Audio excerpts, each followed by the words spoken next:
Bem-vindos a mais um episódio Futerenco Podcast. Hoje eu recebo o Dr. Márcio Freitas, do grupo Vita Fleury, para dissecar um dos temas mais comuns e desafiadores do consultório, que é o hálux rígidos. Vamos discutir se funciona, palmilha, cirurgia percutânea, novos implantes, também infiltrações. Eu convido ele para começar esse bate-papo bem legal.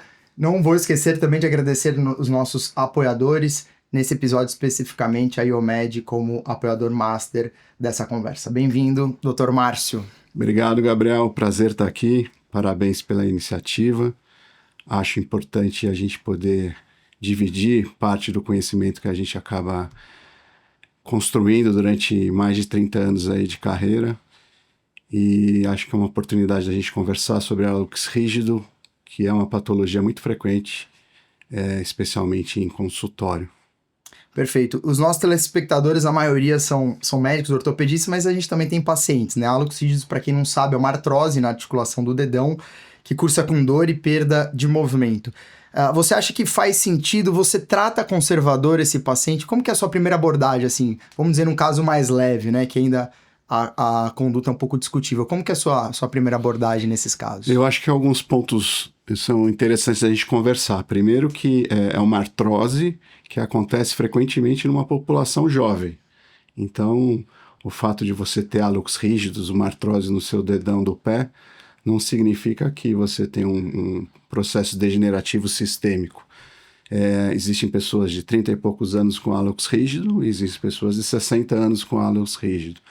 Então, acho importante a gente diagnosticar, fazer o diagnóstico direitinho, fazer a diferenciação com hálux valgus. Existem pessoas que têm as duas patologias meio que simultaneamente e informar o paciente do porquê ele tem aquela artrose, muitas vezes relacionada ao formato do osso que ele tem no pé.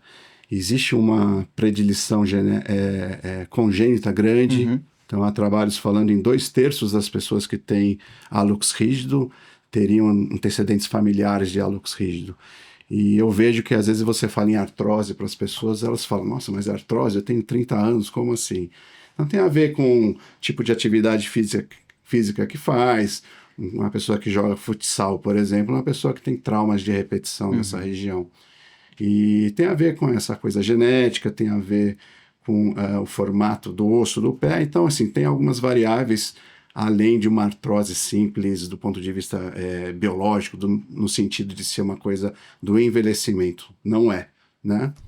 E o tratamento, a ideia é que a gente sempre inicia um tratamento, ou quase sempre inicia o tratamento, em pessoas que não são atletas, com um tratamento mais conservador, um tratamento clínico. E o tratamento mais importante para o hálux rígido tem a ver com uma educação do tipo de calçado, algumas atividades, alguns posicionamentos ali do dedo que a gente deve evitar. Então, sim, invariavelmente eu começo com tratamento clínico e grande parte das pessoas, segundo a literatura, mais de 50% das pessoas vão melhorar apenas com algumas mudanças de calçados e algumas orientações, né? E essa sua abordagem, assim, você conversa com o paciente dizendo que é uma lesão irreversível, porque trata-se de uma destruição articular. Você acha que esse tipo de informação é bom para o paciente, para não criar uma expectativa de talvez uma cura de algo que já é praticamente irreversível, mesmo nos graus mais leves? Como que você trata isso de forma psicológica e, digamos assim, para engajar seu paciente? É interessante isso, porque se o paciente entrou no seu consultório, você falou para ele que ele tem uma artrose no dedo. E ele já fica se sentindo, né, envelhecido. Né? Aí você fala essa palavra irreversível, aí dá uma sensação de impotência, de não volta, né? Mas é uma artrose, ela tem um caráter progressivo, mas assim como a gente tem artrose na coluna a partir de 30 e tantos anos, a gente pode ter uma artrose ali no dedo e ter uma vida super ativa, e, enfim, e se isso vai evoluir de uma forma mais rápida ou não, não dá para a gente prever, mas o fato é que a grande maioria das pessoas que tem hálux rígido, em que pese ser uma artrose irreversível, eles têm um padrão de vida super bacana, correm, eu tenho pacientes que fazem maratona, meia maratona, a maior parte das pessoas consegue jogar futebol, consegue jogar tênis, então são palavras verdadeiras, mas desde que num contexto Sim, específico, né? Não é uma grande tragédia essa artrose, entendeu? Sim. E como que você faz essa primeira abordagem conservadora, não cirúrgica? Eu procuro entender primeiro o tipo de atividade que a pessoa faz. Então, um pouco mais frequente em mulheres. Então, o tipo de calçado feminino é uma situação que sobrecarrega o hálux. Certo. Então, assim, por quê? Porque a gente tem o salto alto, que é uma sobrecarga do dedo. Hoje em dia as pessoas usam menos. Sim. Né? Principalmente com home office, né? Isso acho que mudou muito o contexto. Mas daí a gente vai para o outro lado. Em casa, as pessoas ficam de chinelinho, rasteirinha, ficam andando descalças, ou usam sapatilha, calçados muito flexíveis, com pouco amortecimento. Então, esse tipo de calçado acaba provocando uma mobilidade maior da região. Então, você tem um salto que gera uma pressão aumentada, e você tem calçados muito baixos ou flats, que geram muita mobilização. Isso acaba levando a uma sobrecarga. Então, o ideal é que, no caso das mulheres, elas usem sandálias ou calçados com um solado em plataforma baixa, Sim. de maneira que, ao dar o passo, mexa menos essa região que já tem um desgaste. Ou seja, um solado firme com uma palmilha macia. Isso, mais ou menos isso. Isso, ele não precisa ser duro. Sim. Isso é uma coisa, né? Sim. Que não é uma sola de madeira. Isso, não, é um calçado que possa ser confortável, deve ser confortável e não flexível. Agora está meio na moda os tênis com uma plataforma, sim. Que no caso do hálux rígido funciona muito. Eu realmente vejo as pessoas melhorando só com esse tipo de informação. Esse tipo de calçado. Há uma certa resistência, especialmente das pessoas que têm que trabalhar, fazer reuniões e usar calçados mais sociais. Mas o que eu falo é o seguinte: leva na bolsa, leva na mochila. Vou almoçar 3 quadras para lá, põe o tênis, não vai de sapato social. Né? E para o homem é a mesma coisa, não passar o final de semana inteiro de havaiana ou descalço, utilizar calçados que não sejam flexíveis. Isso é fundamental, mais importante do que palmilha, mais importante do que passar uma medicação, etc. É a orientação de calçado. É a orientação de calçado. Isso funciona e, importante, não quer dizer que a mulher não vai poder usar um salto, claro, não vai poder ir numa festa com calçado, o que quiser. Significa que o padrão, o dia a dia, o cotidiano, ela tem que proteger o pé. Sim. Né? 2 perguntas para a gente dar sequência nesse assunto. Primeiro, você acha que o paciente ele tem mais uma queixa em relação à rigidez ou à dor? O que você acha que incomoda mais esse paciente para você? O nosso corpo tem um poder de adaptação muito grande, né? Sim. Então, invariavelmente, as pessoas que evoluem com rigidez, elas mudam um pouco a pisada de maneira a jogar o peso um pouquinho nos dedos laterais. Essa compensação diminui um pouco as limitações funcionais, né? A limitação de fazer um movimento, de jogar o tênis, etc. Então, a gente se adapta até que vem a dor. Uhum. Então, eu acho que a rigidez, em que pese ele atrapalhar, a gente tem um poder de adaptação maior do que a dor. Quando começa a doer e essa dor fica uma coisa frequente, é quando os pacientes nos procuram, né? O que eu observo também, assim, a rigidez, ela limita, principalmente na mulher, o uso de salto alto. Verdade. Mas, em geral, como às vezes a mulher, assim, aos 40, 50, ela já não usa tanto o salto tão alto, então acaba meio que adaptando ao dia a dia dela. Mas a dor é um dos problemas, né? Sim. Porque atrapalha a atividade física, tudo. Sim. E você acha, qual o papel da fisioterapia nesse ponto? Existe, você mexer uma articulação que está desgastada, isso ajuda, não ajuda? É um papel meio de um footcore, uma analgesia? O que você sente nesse tipo de paciente? Eu acho que assim, a ideia de você melhorar um padrão de marcha, eventualmente alongar um pouco a parte posterior da perna para não jogar muito peso, muita pressão nos dedos, medidas anti-inflamatórias, isso faz sentido. O que a gente precisa ter cuidado, isso o pessoal da fisioterapia tem que ter esse cuidado, é não querer ganhar movimento manipulando demais a região. Porque você imagina uma artrose, a artrose um dos componentes dessa artrose é uma diminuição do espaço entre um osso e outro. E essa diminuição já ocorreu, quer dizer, não há, como você falou, isso é um processo irreversível. Se a gente fica forçando essa mobilidade, a gente gera uma artrite. Então isso é uma outra coisa que as pessoas perguntam, né? Eu tenho artrose ou tenho artrite? Na verdade, a artrose é o desgaste da cartilagem e a artrite é a inflamação dessa articulação. E uma das causas dessa artrite é a artrose. Então são processos que acabam... às vezes ao mesmo tempo, né? Ao mesmo tempo. Então, cuidado com mexer demais a região, que às vezes atrapalha, ao invés de ajudar. Sim, e se a gente for pensar num tratamento um pouco mais invasivo, né, como infiltração articular, né, que a gente é muito comum para artrose de joelho, por exemplo, né, com ácido hialurônico, às vezes corticoide, ombro e quadril também, faz sentido para você, antes de pensar em operar, fazer um teste ou prolongar essa cirurgia, né, postergar, desculpa, essa cirurgia acho com que faz. infiltração? Você costuma usar na rotina? Costumo, eu acho que faz. Como a gente conversou há pouco, eu acho que a gente parte de uma situação menos agressiva, e que é a mudança de hábito de calçado, eventualmente uma palmilha, essas palmilhas de fibra de carbono, que são palmilhas duras, né?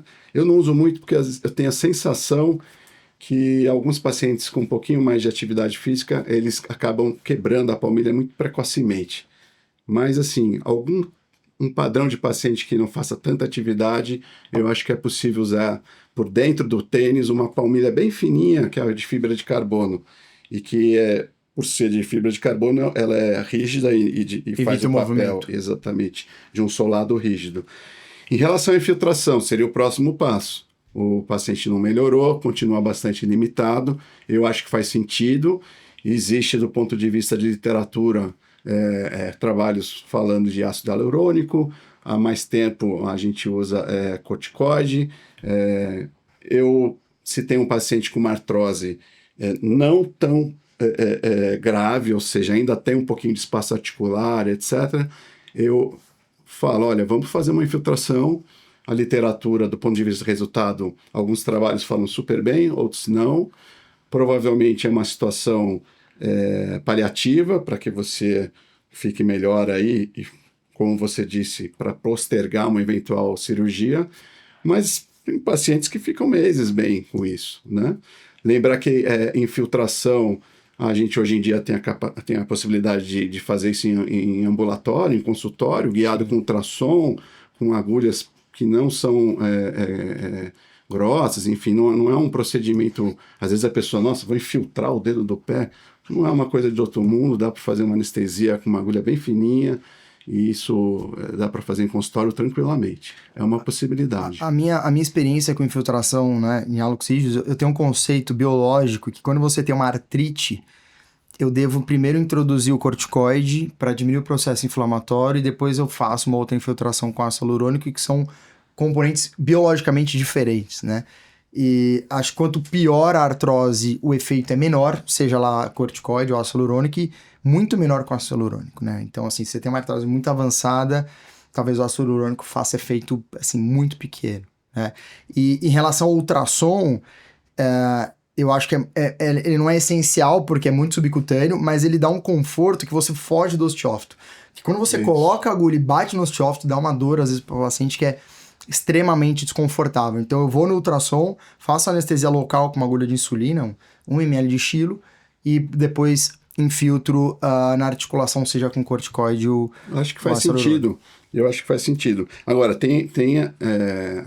quanto tempo? A pergunta é, quanto tempo vai durar isso? Pode ser que dure 3 meses, pode ser que não melhore, pode ser que dure 8 meses. O fato é que provavelmente é uma situação paliativa. Sim.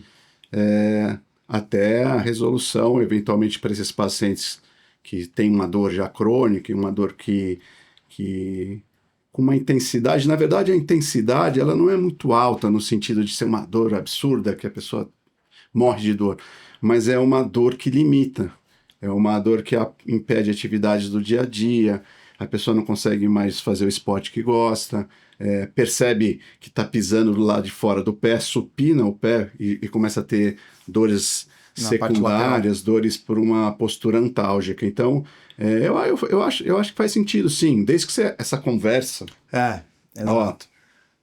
não vai ser uma cura, provavelmente, é um processo temporário, etc. Acho que faz sentido, não vejo problema. Eu tive uma experiência, quem está nos ouvindo aqui, que anote isso, que é uma experiência marcante. Eu tive um paciente que era um educador físico, ou seja, usava o corpo para ganhar seu sustento, né?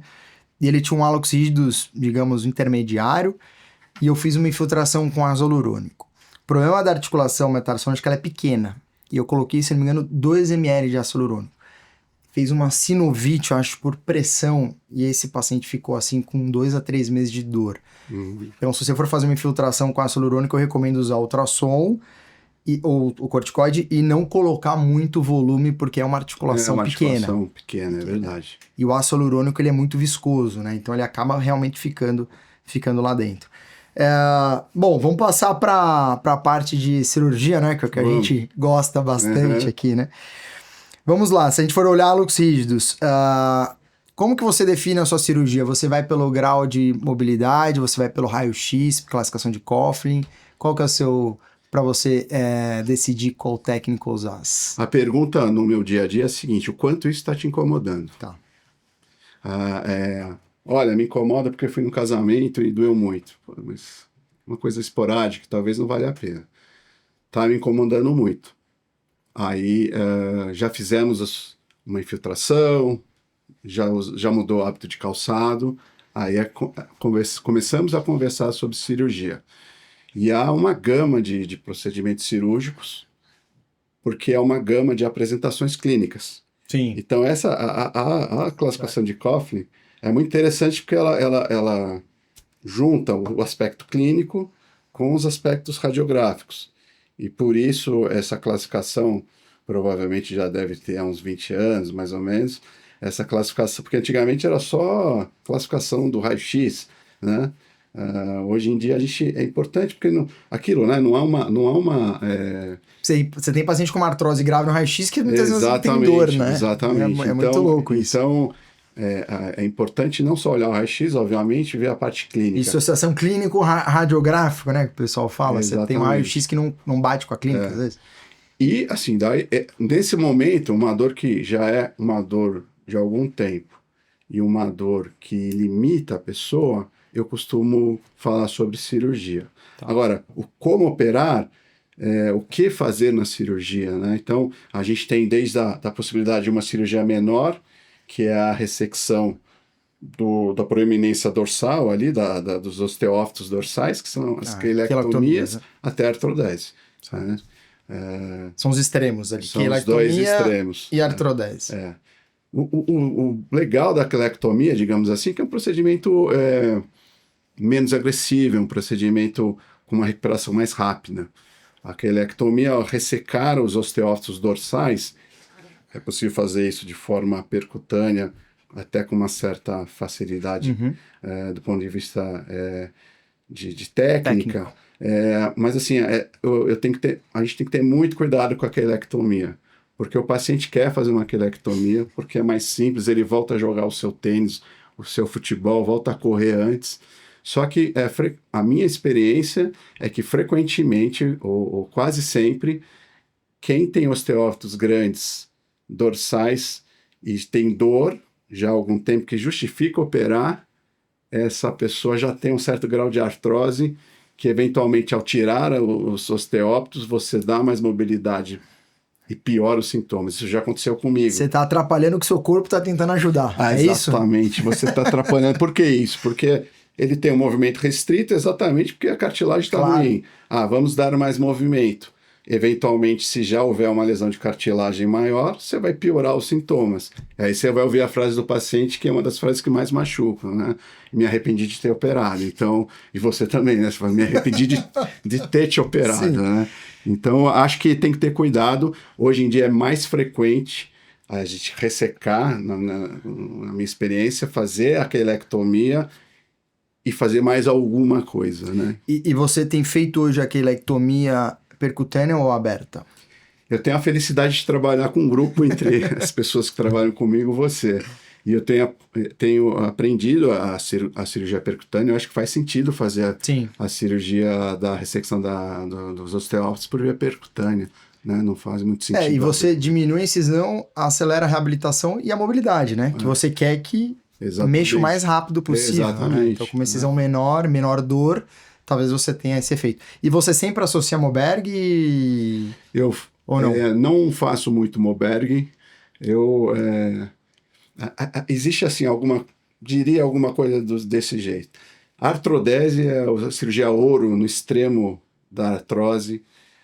Uma quelectomia, cirurgia para casos bem simples. Sim. E aqui na meiuca, a gente pode fazer um monte de coisa, entre aspas. Exato. Então, o Moberg, que é a osteotomia da falange proximal com uma cunha dorsal, é um procedimento antigo, dá para fazer por via percutânea. Sim. Não é também uma coisa... percutânea é difícil a fixação, às vezes. Né? Não é tão simples. Mas precisa fixar. Agora, o que eu faço uma espécie de um chevron com então, uma osteotomia em V ali da cabeça do colo do primeiro metatarso, com um encurtamento, eu encurto um pouquinho o braço dorsal, com a intenção de fazer uma artrodiastase, aumentar um pouco o espaço ali. E aquela frase que a gente ouve, né, do pessoal mais antigo, e agora também já estou nessa fase, é que na minha mão isso funciona bem, entendeu? Aquela coisa assim. Mas acho que, assim, a mensagem, Gabriel, é ser bastante cuidadoso bem. No sentido de fazer um procedimento muito pequeno e não ter o resultado esperado, né? Então, quando eu, por exemplo, eu falo em osteotomia, encurtamento, ou algum tipo de outra osteotomia relacionada a uma artrodiastase, eu falo em 70%, 80% de bons resultados. Então, nem sempre isso vai ter o resultado que o paciente espera. Aliás, uma coisa importante, talvez, é dizer que a gente não precisa ganhar 60 a 70 graus Sim. de dorse, de extensão do hálux para ter uma função boa. Claro. Você com 30, 40 graus tem uma função super boa. Então, o cirurgião não precisa buscar ali forçar um grau absurdo de... A não ser que seja um paciente com uma atividade física que envolva um salto ou bailarinos, enfim. Mas essas cirurgias de osteotomias associadas à quelectomia, para mim, hoje em dia, fazem mais sentido. Se a gente for para essa meiuca aí que você falou, que são as osteotomias de encurtamento, né?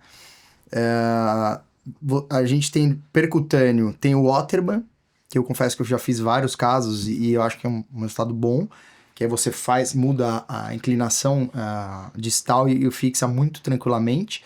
Tem a técnica Mivo, que é uma técnica do Paulo Carvalho percutânea, que ele faz o corte chevron igual do Mika, só que ele faz com uma fresa 3.0 para encurtar, que eu acho que é exatamente o que você faz aberto, né? E fixa com 2 parafusos chanfrados, né? Mas ele fixa, mas ele flete um pouco a cabeça, ele abaixa ou translado ou flete para proteger os raios laterais desse encurtamento. Te preocupa esse encurtamento em relação a complicações de metatarsalgia de vizinhança, por exemplo? Boa pergunta. Você já teve algum caso assim que, não me lembro que evoluiu de ter. Para isso? Não. Agora, um hálux... É que assim, me parece que a artrose, o hálux rígido, não vai ocorrer com tanta frequência. Isso eu estou falando não com base científica, em casos com metatarso muito curto. Então, me parece que normalmente o primeiro raio não é tão curto quando você tem um grau de artrose ali. E o encurtamento é muito pequeno. Então, normalmente é o contrário que eu vejo. A pessoa deixa de ter dor e depois de alguns meses, não é uma coisa muito rápida, assim, ela perde essa tendência a supinar, e a tendência de fazer a descarga lateral. Mas é uma situação a se pensar mesmo. Você encurtar demais, eventualmente vale numa situação que você tem um primeiro raio já que meio curto, talvez associar a osteotomia dos raios laterais. Se houver calosidades, enfim, é uma boa discussão. Eu fiz um Mivo até agora, né, com fresa 3.0, e é um pouco mais difícil de fixar, porque ele fica... O Waterman, você mantém a cortical plantar, então você só redireciona, é muito mais estável, né? Mas eu acho que não tem ainda trabalhos comparados. Tem uma série até do André, do nosso grupo, que ele publicou de Waterman com bons resultados. Waterman, Moberg e percutâneo. E esse chevron que você faz aberta é via medial e... É uma via pequena, não é Pequena. aquela via... É uma via medial, aberta, uma capsulotomia, mas não é aquela via grande de antigamente, é uma via menorzinha. Faz menor. Né? E faz com serra oscilatória. Faz com serra, adoro fazer. Toda vez que a gente muda a técnica, a gente tem uma certa dá uma preguiça. dificuldade, né? Porque não é uma coisa que a gente domina. Sim. Isso é uma coisa que, aliás, quando a gente vai ficando mais velho, você vai ficando com hábitos e essas mudanças são... importante qual é a mensagem, assim, não? Eu já falei mal de cirurgias que elas se tornaram depois gold standard em alguns processos. A própria cirurgia minimamente invasiva, anos atrás, os princípios dela, eles eram meio que ridicularizados, né? A própria artroscopia lá atrás, de tornozelo, enfim. Então, assim, o meu conselho, não julgue. Não julgue, né? Guarde para você... O mundo dá voltas. O mundo dá voltas. Então, assim, a gente até usa conceitos, por exemplo, carga imediata, mobilização rápida, enfim, coisas que acho que a cirurgia minimamente invasiva trouxe, a cirurgia percutânea trouxe, mas nesse caso eu ainda prefiro fazer com uma via aberta, a não ser que o André ou você estejam comigo para me ajudar. Bom, vamos piorar essa artrose aí e vamos falar um pouquinho queria que você comentasse a sua experiência. Eu sei que você tem uma série de casos de pacientes que você fez resurfacing da cabeça metatarsal. Conta como foi essa experiência sua, que acho que foi descontinuado o material no Brasil, mas se você acredita ou não nesse tipo de cirurgia. A gente teve a oportunidade, há alguns anos atrás, de fazer entre 15 a 20 casos de artroplastia com ressecção de parcial ali da cabeça do primeiro metatarso. Foi uma experiência bacana, esses pacientes evoluíram bem de maneira geral. São pacientes que têm artrose, já com uma indicação de artrodese, mas frequentemente mulheres que querem manter um grau de mobilidade até para poderem calçar eventualmente um salto, etc. Não optar por uma situação que mantenha, mesmo que um grau menor, algum grau de mobilidade do dedo. Então, acho que é uma possibilidade. Não tive grandes problemas. E ganhava movimento? Ganha movimento. Não é um movimento, de novo, é um movimento intermediário, não é um movimento total. Mas as pessoas, mais do que ganhar 30 ou 40 graus ou 20 graus, é a pessoa ficar sem dor e conseguir calçar ter a vida dela, né? Agora, existem algumas críticas, os resultados não são tão bons do ponto de vista de resolução de dor como a artrodese. Então, a artrodese continua sendo a opção ouro, digamos assim, para esse tipo de caso. Acho... A pessoa que faz artrodese consegue correr, consegue jogar bola, consegue ter uma vida muito boa do ponto de vista de atividade.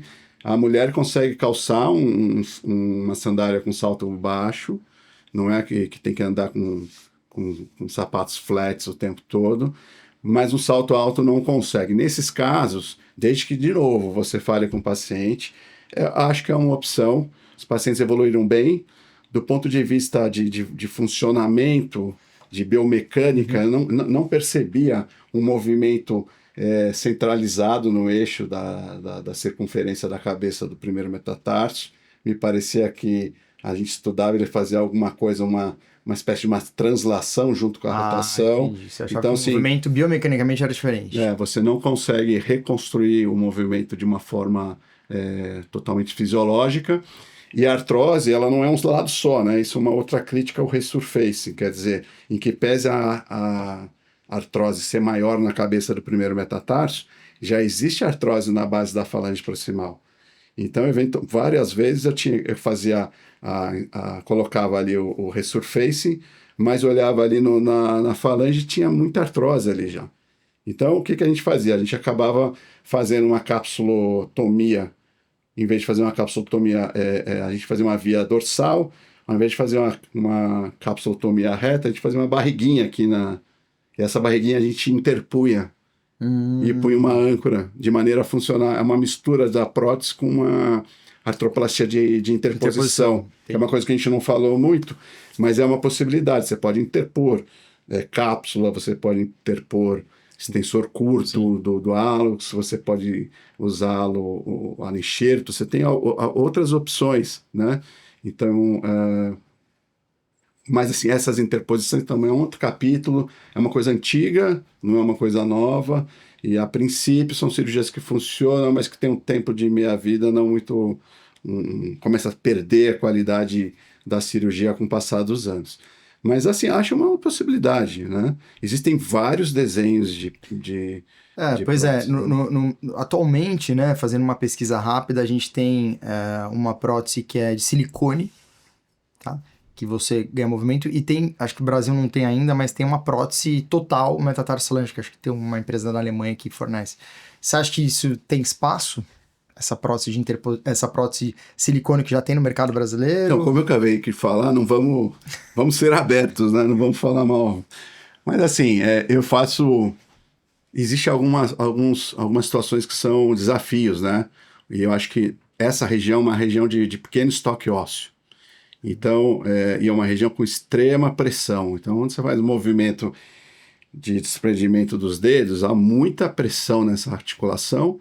Então, a gente tem que colocar uma prótese que seja estável e que você consiga não ressecar muito o osso, etc. Então, é um desafio essa coisa de você ter uma prótese que seja bem fixada, sem perder a estrutura óssea, porque você não quer encurtar demais a região, e eventualmente depois não ter osso para fazer uma artrodese, caso necessário, ao mesmo tempo que você precisa de mobilidade ali, enfim, é um desafio, né? Agora, eu confesso, eu sempre faço, nos últimos vários anos aí, um exercício que é o seguinte: eu só vou fazer a cirurgia no seu pé, ou no pé de um paciente, se eu for fazer no meu também, se eu fizesse. A minha tendência seria ir para uma artrodese. Por quê? A artrodese, a fusão dessa articulação, ela produz qualidade de vida, na minha opinião, entendeu? Então, assim, eu tenho muita experiência com artrodese, é uma cirurgia que normalmente vai bem, já tive problemas com artrodese, especialmente com um posicionamento do dedo, etc., ou com não consolidação, mas ela é uma cirurgia boa, e, enfim, eu acho que é uma cirurgia definitiva, enfim. Agora, é possível, né? Sim. É possível. Eu sou um pouco suspeito de falar de artrodese, a gente já vai chegar lá, porque eu sou um fã da artrodese, especialmente percutânea agora, né? Antes de a gente falar de artrodese especificamente, você já fez a técnica que você coloca um plug, você faz hidrogel. aberta, hidrogel, exato. Já. Eu fiz pouco, fiz um par de vezes. É muito controverso os resultados, não são? São. Então, isso que a gente até Tem estava estudos conversando bons, previamente. exato. Tem estudos que falam bem, estudos que não falam muito bem. A ideia de você... É basicamente um espaçador artificial que você faz. Você provavelmente não reconstrói de novo a fisiologia do movimento. Você coloca o espaçador ali. Eu acho que é uma opção. De novo, você chega para o paciente e fala: olha, a gente tem uma possibilidade de tirar sua dor e manter parte do movimento. O paciente vai falar: legal, vamos por aí. Bora. Só que os resultados não são tão sólidos como uma artrodese, no sentido de vocês... Follow-up longo. Mais de 90% tem que de bons revisar resultados, depois, né? etc. Né? Agora, as revisões dessas próteses ou desses espaçadores... Isso que eu ia te perguntar, né? Pra artrodese, né? Você acha que precisa de enxerto muitas vezes? Fica muitas um vezes precisa buraco? de enxerto, só que assim, também não é um fim do mundo, Sim. não. São enxertos que não são tão grandes, você pode pôr uma plaquinha ali. Eu já revisei um caso com o enxerto do Haglund mesmo. Eu Isso. tirei o Haglund, coloquei uma placa. Isso é uma boa ideia, Uma porque placa em cima. é um plugzinho, é um Nasceu tamanho, pra isso ali. provavelmente nasceu pra... Então vamos falar da artrodese, então, Freitas. É uma cirurgia que ela é de salvamento, digamos assim, né? Hoje você faz aberto ou faz percutâneo? Para hálux rígidos, tá? Hoje eu faço percutâneo, aprendi com vocês, e acho que vocês falam isso, é um pouquinho mais difícil fixar. Lembrando que a artrodese do hálux, o desafio maior provavelmente é você posicionar De modo que não raspe o dedo. exato, que não fique muita extensão, etc. E na percutânea é um pouquinho mais difícil de você fixar. Então, porque você não tá olhando também, né? E você não tirou o osso de uma forma com a serra ele se reta. encaixa 100% Exatamente. ali, né? Essa é a dificuldade, de fato. Mas assim, eu acho que é um cuidado a mais, enfim, olhar na radioscopia, fazer um teste clínico ali com alguma superfície reta e ter a paciência, a calma de tirar ali os fios guias e reposicionar, fazer com uma certa calma, perder, entre aspas, um certo tempo na fixação. A cirurgia percutânea, ela traz uma coisa que que a gente frequentemente usa garrote nas cirurgias abertas. Então, eu percebo que o cirurgião de pé, por trabalhar muitas vezes com garrote, tem Cronômetro. um Timer cronômetro lá, corre, né? né? Jogo corrido. Jogo corrido. E na percutânea não. Então na percutânea já é uma cirurgia um pouco mais rápida, ou bem mais rápida, e é uma cirurgia que você não usa garrote, então você não precisa ter essa pressa. Essa é uma coisa que eu aprendi também. E reposicionar com calma, etc., gastar esse tempo, acho que faz sentido, né? Então quando a gente fala da cirurgia aberta de artrodese, seria, na maioria das vezes, com placa e parafuso? Ou você chegou a fazer cirurgia aberta para hálux rígidos com parafuso cruzado só? Então, Ou não, você sempre fazia com placa? Então, lá atrás eu fazia com fio de quiche. Né? Pra você ter ideia como eu já sou velho. Faz parte. Depois eram parafusos cruzados. Eu fiz muita artrodese com parafusos cruzados. Serra. Via medial ou via dorsal? Via medial e dorsal. Tá. Via dorsal é mais fácil. Via medial, uma cicatriz melhor no pós-operatório. Mais fácil porque você a via dorsal você acessa a parte lateral da articulação de cara ali. Sim. Na via medial, tem que ter um pouquinho mais de paciência também, mas é totalmente viável fazer por via medial. E fixava com 2 parafusos. Aí começou a fixar com placas. Vieram essas placas. Já tinha angulação própria, né? Angulação própria. No começo eu acho que não tinha, agora tem várias placas com angulação própria. E tem um sistema côncavo-convexo para lateralidade. Você. O sistema côncavo-convexo também fazia bastante. Uma cirurgia que eu gostava. Eu fiz muito também no meu R4. Mas então... aí é uma dissecção um pouco mais bem mais... que você tem que subluxar ou luxar. Exatamente, para botar fazer, o fio. etc. Mas era uma cirurgia do ponto de vista de você fazer a decorticação ali rápida e encaixava bacana, você ficava com possibilidade de corrigir a posição do dedo em função do tipo de raspagem que a gente fazia ali.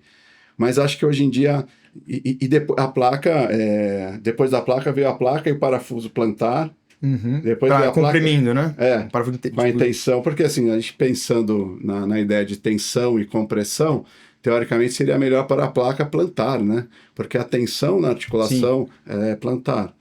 Como tem a placa de Lapidus plantar, né? Agora, nessa região aqui, você ia pisar em cima da placa, não é uma boa ideia. Então, fazer a placa plantar, dorsal, com parafuso... interfragmentário, como se fosse de compressão, não? Exatamente. E os estudos biomecânicos mostrando que isso era a rigidez maior do que o parafuso cruzado. Depois vieram placas que você consegue até pela própria placa passar o parafuso. Só que assim, em que pese você ter uma rigidez maior do que o parafuso cruzado, meu ponto é que você não precisa ter toda essa rigidez, entendeu? Você pode preservar a biologia com uma rigidez suficientemente estável. Exatamente, mais biológica, porque a placa sempre envolve uma desvitalização maior. Então, do ponto de vista de fixação, eu acho que a fixação com parafuso uma fixação que funciona super bem. Fiz muita fixação desse tipo, aberta ou percutânea, a gente já faz, vocês fazem também, e funciona de uma forma bem bacana. Né? Então, não vejo necessidade de pôr a placa, e o que eu estava pensando aqui, é que você é mais frequente ter que tirar essa placa do que tirar os parafusos. Então, os parafusos ali é uma região que raramente você precisa tirar, né? Porque tem a cápsula e pé. Difícil tirar. Não me recordo. Algumas vezes passar o parafuso um pouquinho maior, ele incomoda um pouquinho. Sim. Mas via de regra é uma cirurgia... Tem um certo cuidado para não passar com perfil, fazer uma imagem em perfil. Aliás, isso é uma coisa, você vai ficando... No começo você usa bastante a checagem, depois você fica mais senhor de si e faz menos checagem. Por sinal, você coloca aquela placa embaixo para ver se o dedo tá fletindo? Como que você... Como outras coisas, nossa, a gente foi treinado assim, né? Mas assim, é uma forma de você usar, talvez ajude um pouco, mas assim, uma coisa... Para quem não entendeu, após fazer a fixação provisória, né? Você coloca uma tampa de caixa, né? Tampa de caixa reta ali. E vê se o dedo tem... Como que você avalia aí? Você vê se o dedo tem... Não tá pegando, não tá... Não tá em muita extensão. Na verdade, eu acho que o erro, entre as mais frequente, é a extensão. Então, ter cuidado para não deixar em extensão. E ter cuidado para não deixar reto também. Tem que deixar ali uns 10, 15 graus de válvula, né? Usar a unha como parâmetro é legal. Eventualmente, alguns colegas lavam os 2 pés para checar a posição do outro pé, enfim. Mas isso é um cuidado que precisa ter. Eu já tive que reoperar e pacientes que ficaram com queixa de desconforto em função da extensão, né? Eu vou confessar aqui, se você perguntar, Gabriel, qual que é a cirurgia das técnicas percutâneas todas? Totalmente de calcânio, mica, qual que é a melhor? Eu vou falar artrodese percutânea no hálux rígido. Para mim, assim, é um pós-operatório espetacular. Tem uma taxa de consolidação muito boa. E na nossa série que a gente publicou tem uns 2 anos, a gente teve os que não consolidaram, eram pacientes que estavam assintomáticos. Talvez por questão de estabilidade, uma fibrose ali biológica que deu estabilidade e não precisamos revisar. Agora são pacientes mais idosos. Mais idosos. E aí até colocamos no paper, na discussão, se o osso mais frágil, talvez os parafusos não davam compressão, né? E a gente sempre fez parafuso cruzado, 2 parafusos 3,5 compressivos, tipo Herbert, assim. Mas o Sotelano, o nosso colega lá do Hospital Italiano de Buenos Aires, ele coloca um parafusão de trás para frente, assim, paciente mais idoso por causa da densidade óssea. Então, acho que ainda tem que evoluir. Mas, para mim, sem dúvida nenhuma, artrodese hálux rígido. E consolida razoavelmente rápido, né? Eu te perguntar, como que você faz o pós-operatório? Conta pra gente, quelectomia, resurfacing e artrodese. Então, a questão da artrodão, como de trás para frente, a artrodese... ela tem aí umas 6 semanas, talvez, que tenha uma certa proteção, mas eu uso a sandália com... Sandália rígida, aquela rígida, reta. A sandália reta, desde o primeiro momento. É uma coisa que também é super importante, são esses bloqueios distais, bloqueio no pé, no tornozelo, que são muito bons para evitar dor. Então a gente tem uma cirurgia menos agressiva, uma fixação menos agressiva e uma técnica de anestesia, analgesia pós-operatória, bloqueio. Os pacientes têm dor de baixa intensidade, né? Então, tanto no hálux valgus quanto no hálux rígidos, isso eu acho super importante o cirurgião de pé fazer o bloqueio ali, porque realmente é uma coisa que muda o pós-operatório. A gente tem feito um bloqueio de maio agora, não sei se você chegou a ver que a gente faz um troncular ao redor da base do primeiro metatarso, quando você só vai mexer no primeiro raio também, que funciona. Simples, precisa de ultrassom, baixa dose anestésica. É mais fácil que o pentabloqueio. Muito mais fácil. Não falha, né? Porque às vezes o tibial ali não pega direito. Aprendi com vocês também. Então você tem um conforto pós-operatório. Isso faz parte de uma boa experiência do paciente. Sim, super. Isso faz muita diferença. O paciente que tem muita dor no começo, ele vai te dar mais trabalho nesse primeiro mês inteiro.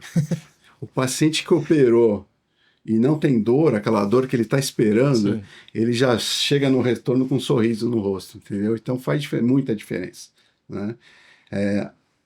A prótese também protege esse primeiro mês com a sandália. Então, peraí, a artrodese você deixa quantas semanas? A artrodese deixa umas 4, 5 semanas com uma sandália. E depois passa para qual calçado? Qualquer um? No calçado de solado rígido. Tá. Né? Você tira a sandália rígida e vai para um calçado convencional. Uma sandália ou um tênis mais larguinho um pouco. Né? E atividades com mais impacto só depois de uns 3 meses. Consolidada a artrodese. Não costumo fazer tomo, faço raio-x, acompanho pelo raio-x mesmo. Tá.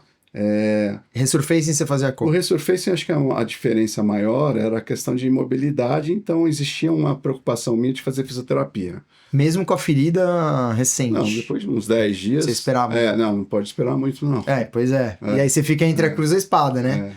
Deixar Agora, cicatrizar ou perder mobilidade. Exatamente. Né? Então, assim, acho que faz sentido esperar uma semana, 10 dias, como em várias cirurgias do pé. De novo, uma vantagem de você fazer vias pequenas, percutâneas, né?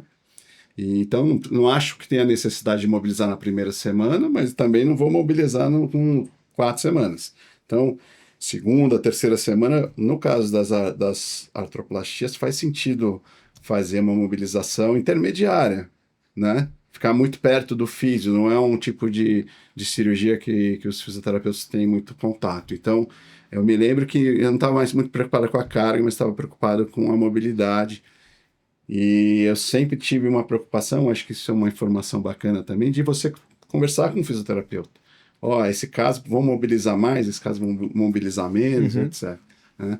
A quelectomia, basicamente cicatrização de partes moles ali, usar uma sandália por 1 ou 2 semanas e vai liberando. Ganhar movimento.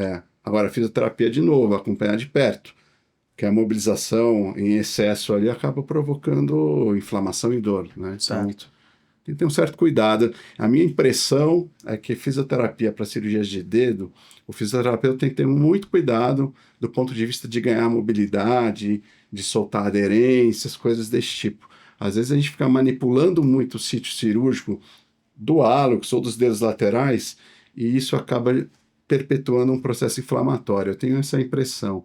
Então, a minha ideia é fazer fisioterapia em alguns casos, mas acho que ao retirar a sandália, numa situação de artrodese, ou de quelectomia, ou de osteotomia, a própria marcha já vai estimular. Vai estimulando de uma maneira progressiva. O paciente usa realmente a dor como termômetro ali para ir mais ou menos, enfim, me faz isso a gente vê muito na cirurgia percutânea, né? Que você já dá a carga imediata, isso vai estimulando, acho que, a circulação, vai estimulando a sensibilidade e você acaba tendo uma reabilitação meio que natural, né? Isso é uma coisa que evoluiu muito, né? Controle de dor evoluiu muito. A questão de usar bota, a gente tem a sandália, enfim, a gente tem fixações internas melhores, então a gente não... Não precisa deixar tanto tempo imobilizado, né? Então a anestesia melhorou muito. Pacientes ambulatoriais, difícil a gente operar um paciente em cirurgia de antepé e não dar alta no mesmo dia, né? Sim, fica uma jornada mais agradável, né? E assim, especialmente numa fase que ninguém tem tempo de ficar 2 meses de bota lá em casa, entendeu? E ninguém quer, né? E com todo... Você acaba tendo mais problema com a imobilização do que com a própria cirurgia, né? Freitas, para encerrar, uma última pergunta aí para o pessoal que está começando na cirurgia do pé, que a gente tem bastante cirurgiões ortopédicos que estão começando essa jornada aí.